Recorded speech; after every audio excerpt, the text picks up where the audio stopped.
పత్తి వీరరాఘవరావు సార్ గారికి, రాజ్యలక్ష్మి గారికి ఆత్మ ప్రణామాలు. ఈ జూమ్ లో పాల్గొన్న వాళ్ళందరికీ ఆత్మ ప్రణామాలండి. ఈ రోజు నేను తీసుకున్న చాప్టర్ వచ్చేసి తీర్థాలంటే. అంటే లోకంలో చాలా మంది తీర్థయాత్రలు చేస్తూ ఉంటారు. దానికి ముఖ్య కారణం తీర్థయాత్రలు చేస్తుంటే పుణ్యం వస్తుంది, మన పాపాలన్నీ పోతాయి అని కొంతమంది ఇలా తీర్థయాత్రలు చేస్తూ ఉంటారు. ఇంకా కొంతమంది ఏదో మంచి జరుగుతుందని భావిస్తూ తీర్థయాత్రలు చేస్తారు. కారణం ఏంటి అంటే పైన చెప్పుకున్నవే, తమ పాపాలన్నీ కూడా పోతాయి అనుకుంటారు. ఈ పుణ్యయాత్రలు, ఈ తీర్థయాత్రలు చేస్తూ ఉంటే పాపాలన్నీ పోతాయి, కలిసి వస్తుందని కొంతమంది, పుణ్యం వస్తుందని కొంతమంది, ఇలా రకరకాలుగా తీర్థయాత్ర చేస్తూ ఉంటారు. అయితే తీర్థాలంటే ఏమిటి అనేది తెలుసుకోవాలి ముందు. అసలు తీర్థయాత్రలు తీర్థాలంటే ఏంటో ముందు తెలుసుకోవాలి. దానికి అర్థం లేకుండా చేసే పని ఏదైనా కూడా వ్యర్థమే.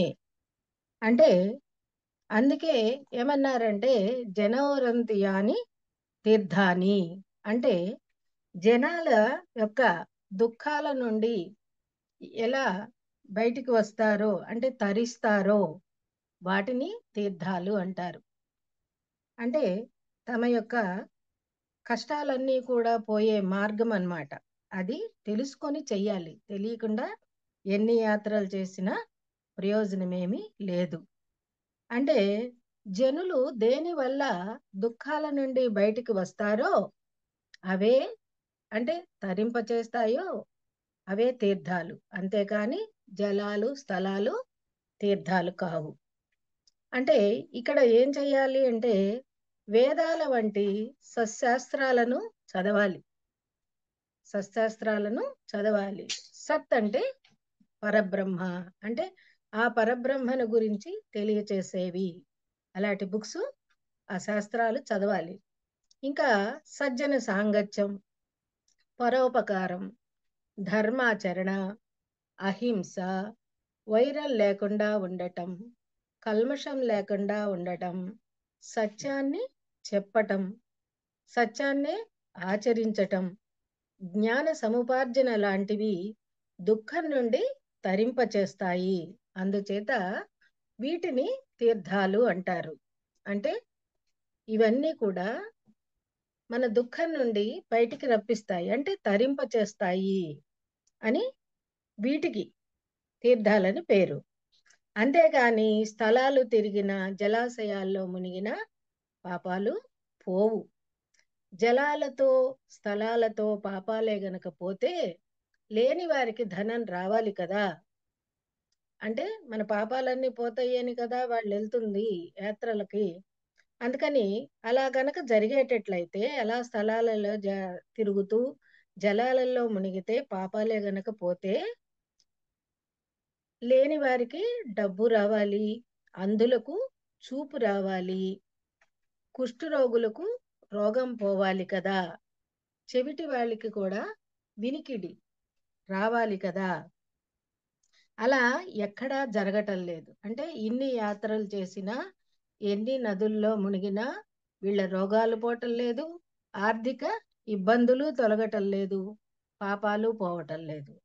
అలా గనక పోయేటట్లయితే ఇవి చెయ్యవచ్చు. కానీ చెయ్యవలసింది ఏమిటి అంటే పైన చెప్పుకున్న శాస్త్రాలను చదవటం, సజ్జన సాంగత్యం చేయటం, పరోపకారం చేయటం, ధర్మాచరణ చేయటం, అహింస, వైరం లేకుండా ఉండటం, అంటే ప్రతి వారి మీద పోట్లాడకుండా, మాట మాట పెంచుకోకుండా ఉండటం, కల్మషం లేకుండా ఉండటం, అంటే ఒకటి చెప్పి మనసులో ఒకటి పెట్టుకోవటం, దాన్ని కల్మషం అంటారు.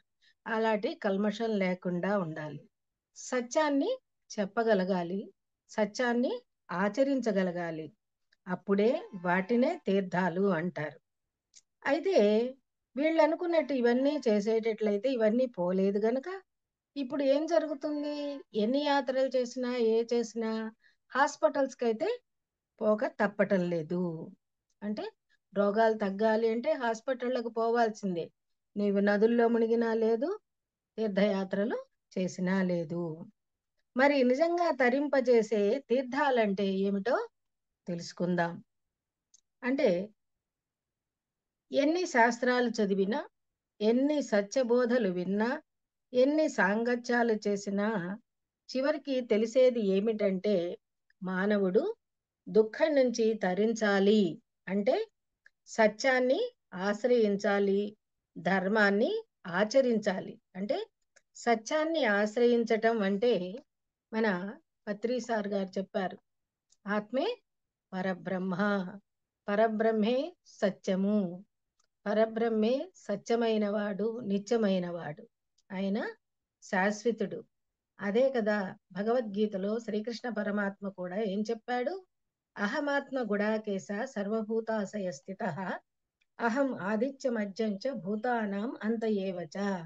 అంటే ఓ అర్జున, నేను ఆత్మరూపంలో అందరిలోనూ ఉన్నాను, నేను ఆత్మరూపంలో అందరిలోనూ ఉన్నాను. అంటే ఆత్మే పరబ్రహ్మ అన్నారు కదా పత్రిజీ సారు. దానికి శ్రీకృష్ణుడు కూడా అదే చెప్పాడు. ఆత్మ రూపంలో 84 లక్షల జీవరాశులలో కూడా నేను ఉన్నాను. అంటే ఆదిలోనూ ఉంటాను, మధ్యలోనూ ఉంటాను, అంతంలోనూ ఉంటాను. అంటే యుగాలు మారినా, జగాలు మారినా, ఏవి మారినా కూడా మారనిది, పుట్టుక లేనిది, గిట్టుక లేనిది, అంటే జనన మరణాలు లేనిది ఏదైతే ఉందో అదే పరబ్రహ్మ, అదే ఆత్మ. ఆ ఆత్మస్వరూపుడనై నేను అందరిలో ఉన్నాను అని శ్రీకృష్ణ పరమాత్మ చెప్పడం జరిగింది. ఆ ఆత్మని మనం ఎలా ఆశ్రయించాలి, ఆ సత్యాన్ని మనం ఎలా ఆశ్రయించాలి అంటే మన పత్రిజీ సార్ గారు చెప్పినటువంటి శ్వాస మీద ధ్యాస ధ్యానం. అంటే శ్వాసను గమనిస్తూ ఉండాలి. ఇక్కడ ఇంకా మనం మూలం చెప్పాలి అంటే పత్రిజీ సార్ ఏం చెప్పారు? మానవుడు అంటే మూడు: ఒకటి శరీరము, మనసు, ఆత్మ.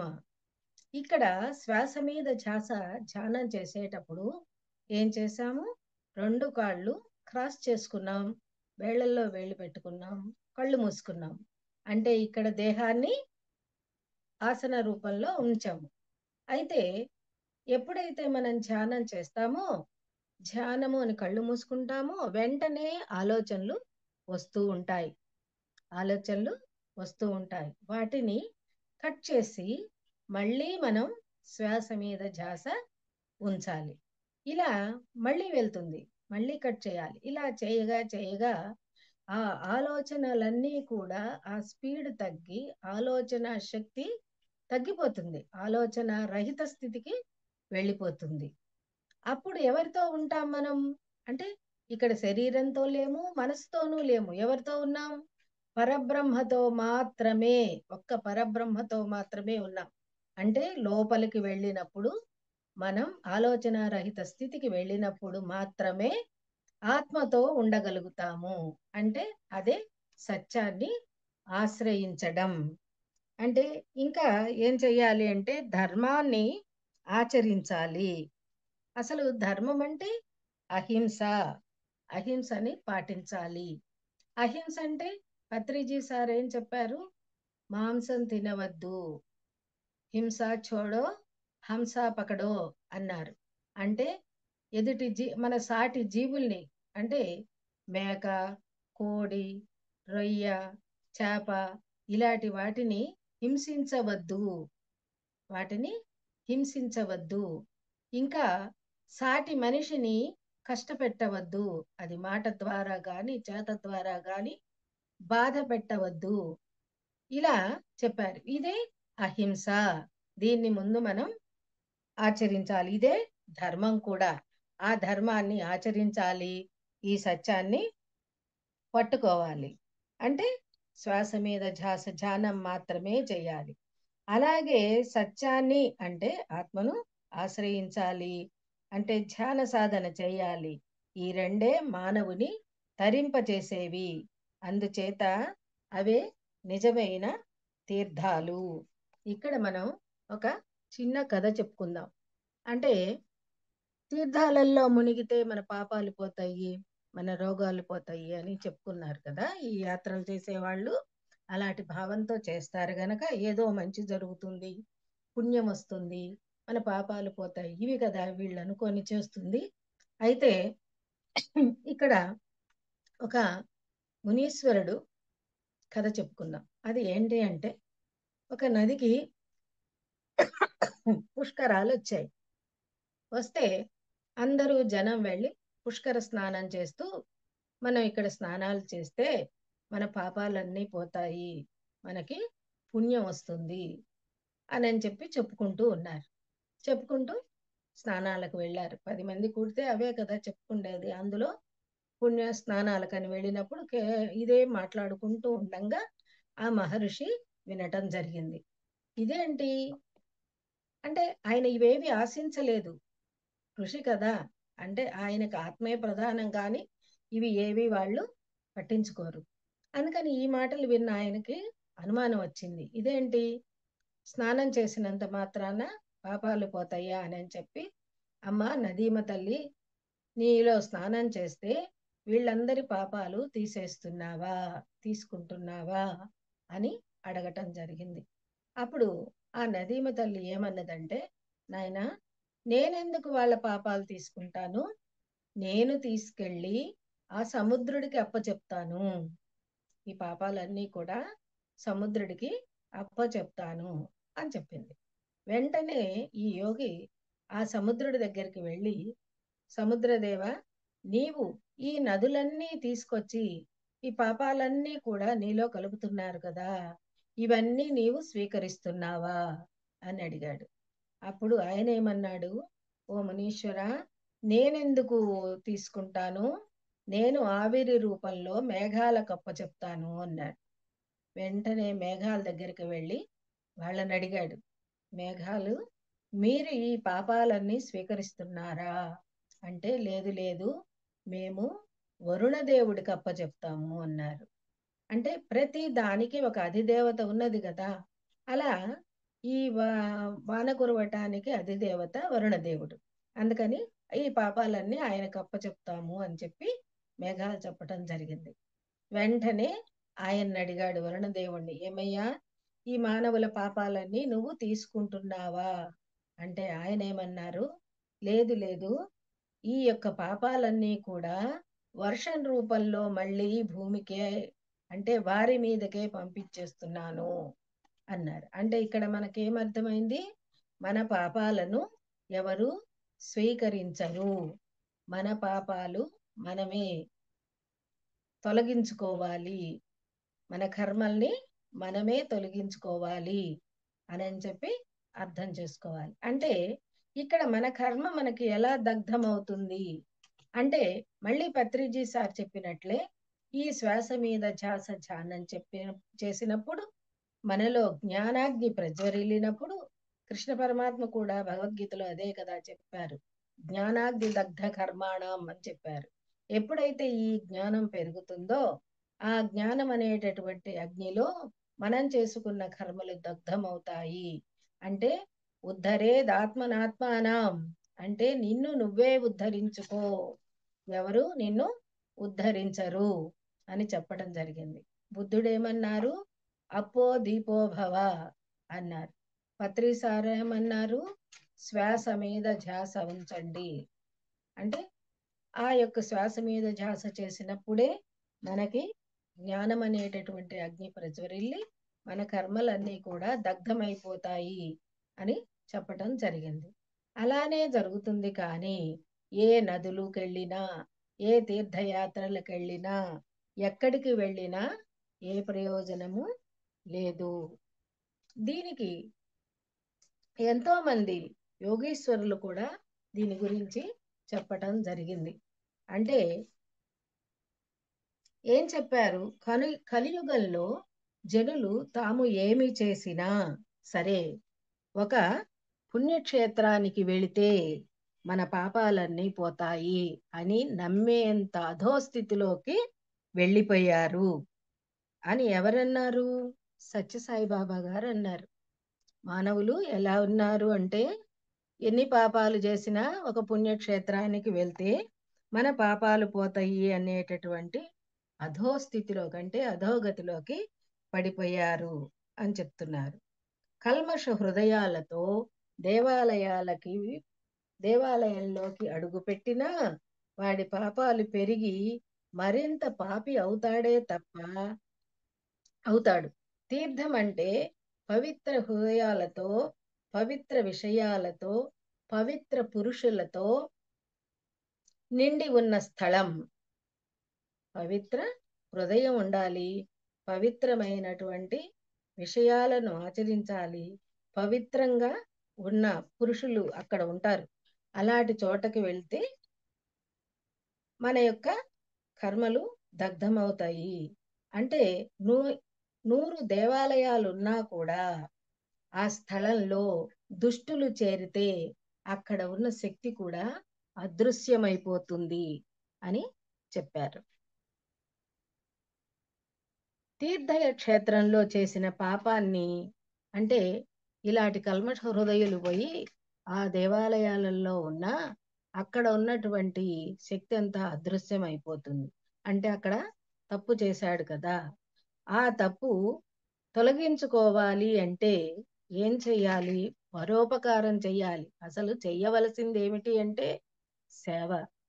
అంటే ఇక్కడ ఈ పూజలు చెయ్యటం కాదు, పరోపకారం చెయ్యాలి. దరిద్రునిలో, రోగిలో శివుడిని చూడగలిగిన వాడే నిజమైన శివారాధకుడు. అంటే పరోపకారం చేస్తూ, రోగులకు సేవ చేస్తూ, పూజలు చెయ్యకపోయినా పర్వాలేదు, ఇవి చేసుకుంటే, ఈ సేవ చేసుకుంటే చాలు. వాడే శివుడిని చూడగలిగిన నిజమైన శివారాధకుడు. అంతేకాని విగ్రహంలో మాత్రమే శివుడిని చూచేవాడు పూజ ప్రారంభ దశలో ఉన్నట్లే. విగ్రహం దగ్గర పూజ చేసేవాడు పూజారే అవుతాడు. అలా చెప్పటం జరిగింది. ఇంకా ఏమన్నారంటే, వీరబ్రహ్మేంద్ర స్వామి చెప్పారు. ఏం చెప్పారు? దివ్యమంగళంబు దేవతా బింబంబు ఉల్లమందుననున్న ఉపము గనక యాత్రలెల్లా తిరిగి యాతన పడనేలా. కాళికాంబ హంస కాళికాంబ ఏమన్నారు? ఈ దివ్య దేహం ఏమన్నారు? దీనికి మన పత్రిజీ సార్ అర్థం ఏం చెప్పారంటే, మనం ఎవరయ్యా? ఈ శరీరం అసలు ఏమిటయ్యా అంటే దేవతా బింబంబు. ఈ యొక్క శరీరము దేవతా బింబంబు. ఈ దివ్యమైన శరీరము మనకు అద్భుతమైన శరీరం మన దగ్గర ఉన్నది కదా. ఇంత అద్భుతమైన శరీరము మన దగ్గరే ఉన్నది కదా.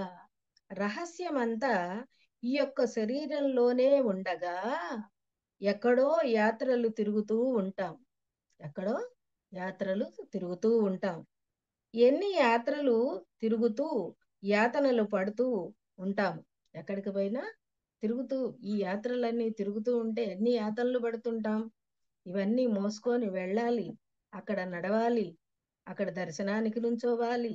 ఎన్నో జరుగుతాయి, ఎంతో కష్టాలు పడతాం, ఎన్నో ఇబ్బందులు పడతాం. కానీ వాటి వల్ల ప్రయోజనం ఏమీ లేదు. ఏమన్నారు పత్రి సారు? పిచ్చోళ్ళు యాతన పడుతుంటారు. పిచ్చి లేని వాడు ఏం చేస్తాడు అంటే బుద్ధిగా కూర్చొని తన ఇంట్లో తానే సాధన చేసుకుంటూ తనకున్నటువంటి బాధ్యతలని, అంటే తన ఒక ఉద్యోగం అయితే ఉద్యోగం చేసుకుంటాడు, ఎమ్మెల్యే అయితే ఎమ్మెల్యే పదవిని చూసుకుంటూ, డాక్టర్ అయితే డాక్టర్గా మనకున్నటువంటి బాధ్యతలను చూసుకుంటూ తన యొక్క ధ్యానాన్ని చేస్తూ తాను చేసుకుంటూ ఇతరి వాళ్ళకి నేర్పుతూ ఉంటాడు. ఇది ఈ దివ్యదేహంతో చేయవలసిన పని అని మన పత్రిజీ సారు చెప్పటం జరిగింది. ఇంకా ఏమన్నారంటే, వెదకి వెదకి వేసారి వేసారి అచట ఇచట ఎచట లేదటంచు తనలోనే తరచి చూచి తాను తనలోనే కనుగొనే కాళికాంబ హంస కాళికాంబ అన్నారు. అంటే ఎక్కడెక్కడో తిరుగుతున్నాడు మానవుడు. మానవుడు ఎక్కడెక్కడో తిరుగుతున్నాడు. ఎన్ని జన్మల నుంచో తిరుగుతున్నాడు. ఈ జన్మ నుంచే కాదు, ఎన్ని జన్మల నుంచో తిరుగుతూ ఉన్నాడు. ఎన్ని మక్కాలకెళ్ళాడు, ఎన్ని మసీదులకెళ్ళాడు, ఎన్ని చర్చీలకెళ్ళాడు, ఎన్ని యాత్రలకెళ్ళాడు, ఎన్ని సముద్రాలలో మునిగాడు, ఎన్ని నదులలో మునిగాడు. ఎక్కడ వెతికినా ఆయనకి ఏమీ కనిపించలేదు. ఎన్ని జన్మల నుంచో చేస్తున్నాం, కానీ మనకి ఎక్కడా ఏమీ కనిపించలేదు. వెదకి వెదకి వేసారిపోయాం. అప్పుడు ఏం జరుగుతుంది? అలసిపోయినప్పుడు అక్కడ ఇక్కడ ఎక్కడా తిరిగినా ఎక్కడా ఎవరు ఏమీ జరగలేదు. కనుక మనకి ఒక సద్గురువు కావాలి అని మనం తప్పించినప్పుడు మన జీవితంలోకి ఒక సద్గురువు రావటం జరుగుతుంది.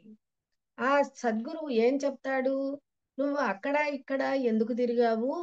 నిన్నెవరు పొమ్మన్నారు? దివ్య దేహము నీ దగ్గర ఉంది కదా, దివ్య దేహంబు దేవతాబింబంబు. అలాంటి దేహమే నీ పరమాత్మ ఇచ్చినప్పుడు నువ్వు ఎక్కడెక్కడో ఎందుకు తిరుగుతున్నావు? నీలోకి నువ్వు వెళ్ళు. నీ శ్వాసని నువ్వు గమనించు. నీ శ్వాస మీద నీవు ధ్యాస పెట్టినప్పుడు అన్నీ నీలోనే ఉన్నాయి అని చెప్పటం జరుగుతుంది. కాళిక అంటే శక్తి, హంస అంటే ఇదే శ్వాస మీద ధ్యాస, ధ్యానం. హంస, సో హం, హంస. ఇది పట్టుకుంటే నీలోనే అన్నీ ఉన్నాయి అని మన పత్రి సారు చెప్పటం జరిగింది. దీనికి అర్థం వీరబ్రహ్మేంద్ర స్వామి చెప్పినటువంటి కాళికాంబ సప్తశతికి ఆయన అర్థం చెప్పటం జరిగింది. ఇంకా ఏం చెప్పారంటే, స్నానమందున లేదు, పానమందున లేదు, మంత్రతంత్రమందు మహిమ లేదు, గుణము కుదిరెనేని ఘనయోగితానవును, కాళికాంబ హంస కాళికాంబ. ఎంత అద్భుతమండి! ఈ యొక్క నువ్వు ఎక్కడికి పోయి ఎన్ని స్నానాలు చేసినా, ఎన్ని గుళ్ళల్లో తీర్థాలు సేవించినా, అంటే స్నానమందున లేదు, పానమందున లేదు, ఎక్కడా లేదు. నువ్వు స్నానం చేసినా, ఏ నదుల్లో మునిగినా, ఏ సముద్రంలో మునిగినా ఏమీ లేదు. తిరుపతి పోయినా, రామేశ్వరం పోయినా, ఎక్కడికి పోయినా, ఏ దేవుడి దగ్గర తీర్థం తాగినా ఏమీ లేదు. గుణము కుదిరేనేని అంటే మనలో ఉన్నటువంటి త్రిగుణాలు, ఈ త్రిగుణాలన్నీ కూడా కుదిరి ఉంటే, మన గుణం కుదిరితే మనకి శ్వాస మీద ధ్యాస మన గురువు చెప్పాడు మనం చెయ్యాలి అన్న పట్టుదల కుదిరి, మన గుణం కుదిరి మనం ధ్యానంలో కూర్చుంటే ఘనయోగి తానవును. ఎంత గొప్ప మాట!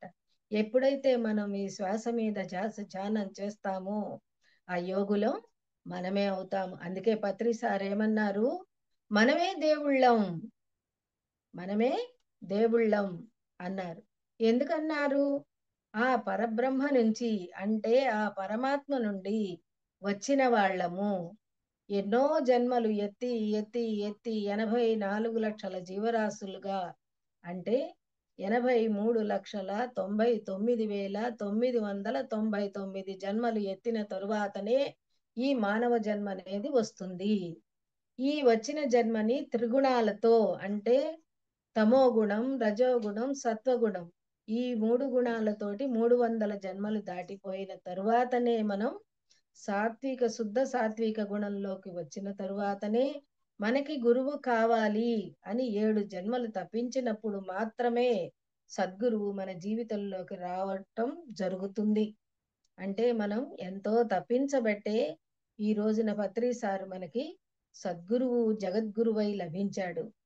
వారిని అనుసరిస్తూ రాఘవరాజు సార్ గారు, రాజలక్ష్మి అమ్మ చెప్తున్నారు. పత్రి సార్ ఏదైతే చెప్పారో అదే తూచ తప్పకుండా వాళ్ళు చేస్తూ, అందరికీ నేర్పుతూ, ఒక ఆదర్శంగా పత్రిజీ సార్ గారిని అనుసరిస్తూ, అందరికీ నేర్పుతూ, అందరినీ మాస్టర్స్ కమ్మని ప్రోత్సహిస్తూ ఎంతో అద్భుత జ్ఞానాన్ని అందిస్తున్నారు.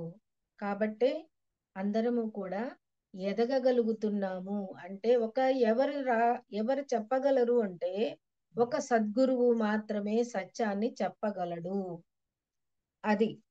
అదే బ్రహ్మం గారు కూడా చెప్పటం జరిగింది. అంటే గుణము కుదిరనేని ఘనయోగి తానవును అన్నాడు. అంటే మన గుణాలు కుదిరినప్పుడే ఆ యోగి, మనం కూడా యోగులమవుతాం. పత్రి సార్ చెప్పినట్టు మనము కూడా దేవుళ్ళమే. అంటే ఇంకా ఏం చెప్పారు అంటే, వేమన యోగి ఏమన్నారంటే,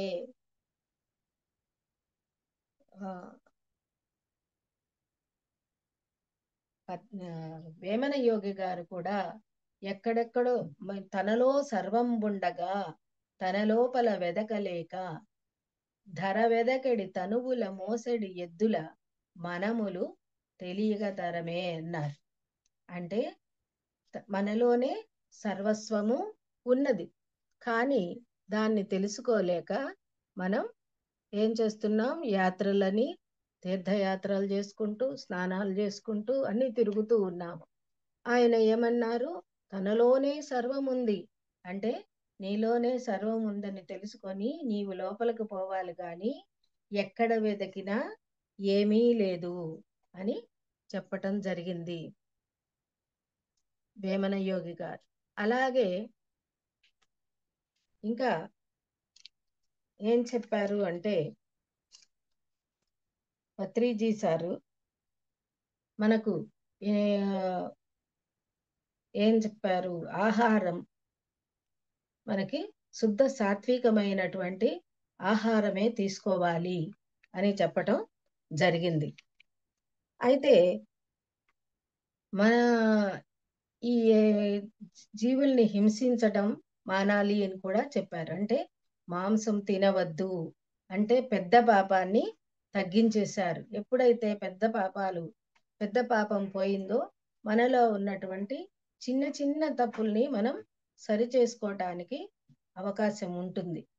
అయితే ఇక్కడ ఇంకా ఏం చెప్పారు సార్ అంటే, చిన్నుల్లిపాయ కూడా, గార్లిక్ కూడా తినవద్దు అన్నారు. ఎందుకన్నారు అంటే, ఆ గార్లిక్ తిన్నందువల్ల మనసు మలినమైపోతుంది. మనసు మలినమైపోతుంది. మనసు అశుద్ధమైపోతుంది. కోరికల పుట్ట అవుతుంది. అంటే మన చేసిన సాధనంతా కూడా పోతుంది. ఎంత సాధన చేశామో ఒక చిన్న ఉల్లిపాయ తిన్నంత మాత్రాన మనకి ఇవన్నీ కూడా మళ్ళీ మొదలవుతాయి. అంటే క్రోధాన్ని పెంచుతాయి. ఎప్పుడైతే కోపం వస్తుందో జ్ఞానాన్ని కోల్పోవటం జరుగుతుంది. దీనివల్ల ధ్యానము కుదరదు. మా మాంసాహారులు గురువును గుర్తించలేరు. ఈ యొక్క ధ్యానంలోకి వచ్చినా చాలా మంది ఆ గురువు యొక్క విలువ తెలుసుకోలేక, ఎందుకంటే మాంసాహారానికి బాగా అలవాటు పడి ఉండటాన గురువును వాళ్ళు తెలుసుకోలేరు. ఎంతటి వారైనా ఏమంటారంటే, వాళ్ళు గురువు ఎంత గొప్పవాడైనా వీడేం గురువయ్యా, వీడికన్నా నాకే బాగా ఎక్కువ తెలుసు అనుకుంటూ ఉంటారు.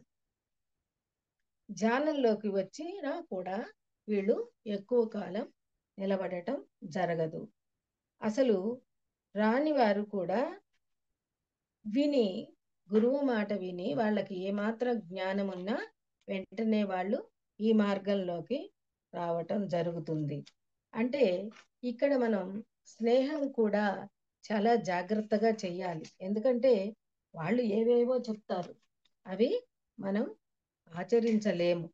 అందుచేత మనం మన గురువు ఏదైతే చెప్పాడో, గురువు చెప్పింది చెయ్యాలి, కానీ చేసింది చెయ్యకూడదు అనేది మనకిక్కడ బాగా అర్థమవుతుంది.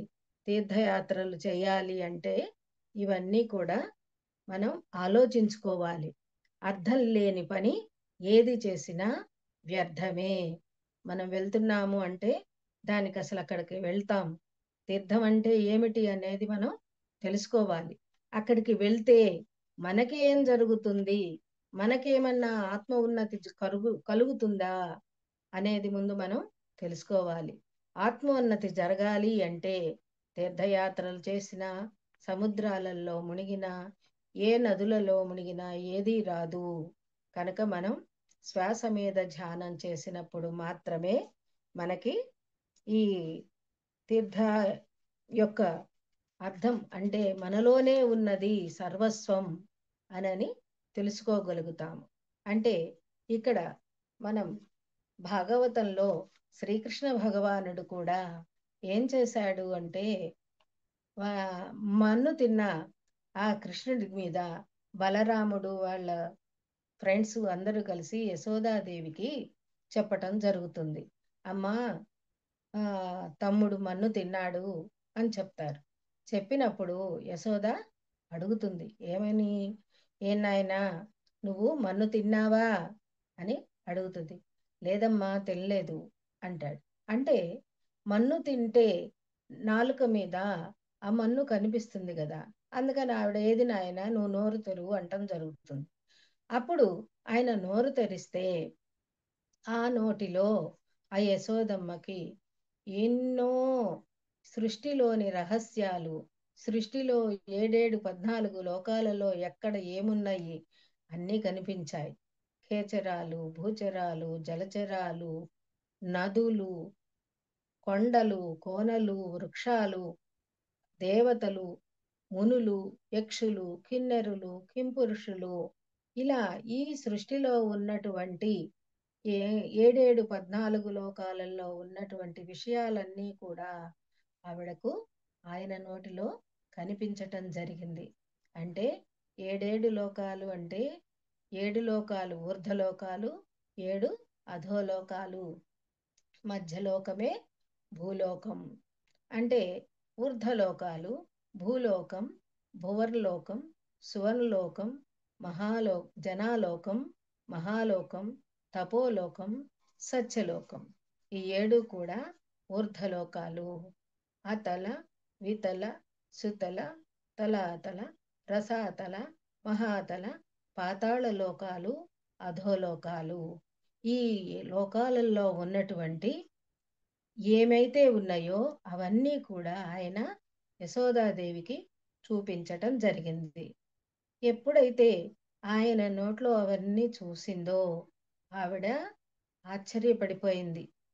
తన బిడ్డేనా అని, ఇంతటి మహానుభావుడు, ఇంతటి పరమాత్ముడు నా కడుపున జన్మించాడా అని ఆవిడ ఆనంద ఆశ్చర్యాలలో మునిగిపోయి వెంటనే పరమాత్మ అని నేను చెప్పి ఆవిడ మనసులో అనుకోవటం జరుగుతుంది. ఇంతటి అద్భుతం చూపించావా అని నేను చెప్పి ఆవిడ ఎంతో ఆశ్చర్యచకితురాలైనప్పుడు ఆయన మళ్ళీ నోరు మూసేయంగానే అంతా మళ్ళీ మామూలు అయిపోయింది. ఆవిడ మనసు మళ్ళీ తన కొడుకు అన్న ధ్యాసలోకి వెళ్ళిపోయింది. పరమాత్మ అనేది మర్చిపోయింది.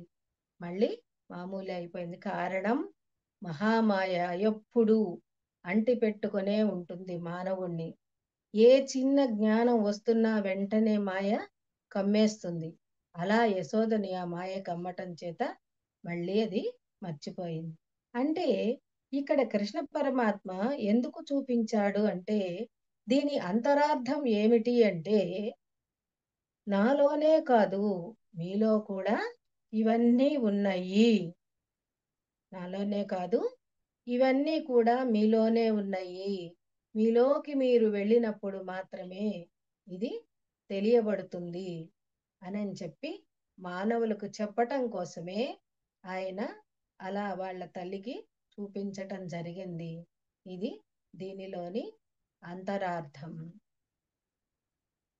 ఇంకా ఏ యోగి చెప్పినా ఏమి చెప్పినా ఇవే చెప్తారు.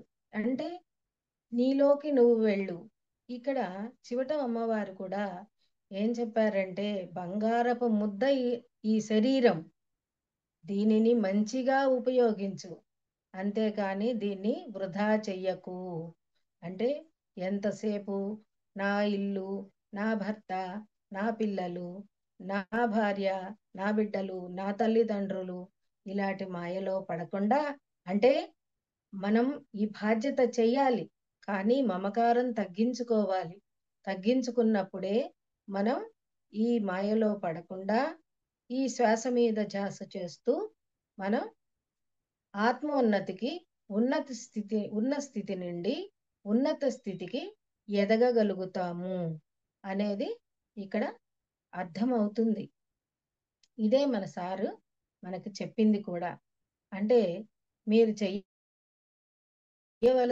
చేస్తే రావలసింది అదే వస్తుంది. మనం చేయవలసింది ఏమిటి? ధ్యానము, ధ్యానము, స్వాధ్యాయము, సజ్జన సాంగత్యము, సేవ.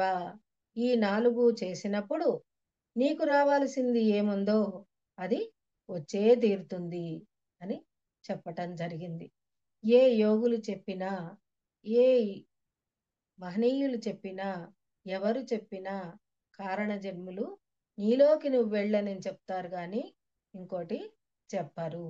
అంటే ఈ ధ్యానం చేసినంత మాత్రాననే మనకి మోక్షం అనేది లభిస్తుంది. మోక్షం అంటే మళ్ళీ జన్మ లేకుండా, ఆది శంకరాచార్యులు చెప్పినట్టు పునరపి జననం పునరపి మరణం అనేది లేకుండా, అంటే పునరపి జననం పునరపి మరణం పునరపి జననే జఠరే శయనం ఇహ సంసారే బహుదుఃఖారే కృపయాపారే పాహి మురారే అన్నారు. అంటే పొద్దుగూకులు జన్మ ఎత్తుతూ ఉంటాం. జన్మ ఎత్తాలి అంటే ఆ తల్లి గర్భంలో ఉండాలి. ఎంత యాతన పడుతుంది ఆ గర్భంలో బిడ్డ ఎన్ని యాతనలో అనుభవిస్తుంది. అలాంటి ఆ యొక్క దుర్గంధ భూయిష్టమైనటువంటి ఆ గర్భంలో మళ్ళీ జన్మించకుండా మనం ఈ యొక్క మోక్ష మార్గాన్ని సాధించుకోవాలి అంటే పత్రిజీ సార్ చెప్పినటువంటి శ్వాస మీద ధ్యాస మార్గం ఒక్కటే, వేరొకటి ఇంకోటి ఏమీ లేదు. అంటే ఆ మార్గానికి మనం ఇంకా ఏ మార్గంలో అయినా ఈ యొక్క మోక్ష మార్గానికి వెళ్ళలేము. ఇదే వీరబ్రహ్మేంద్ర స్వామి చెప్పిన, వేమన యోగి చెప్పిన, పత్రిజీ సార్ చెప్పిన, ఎవరు చెప్పినా అదే చెప్పటం జరిగింది. నాకు ఇంత అద్భుత అవకాశం ఇచ్చినందుకు మీ అందరికీ ధన్యవాదాలండి.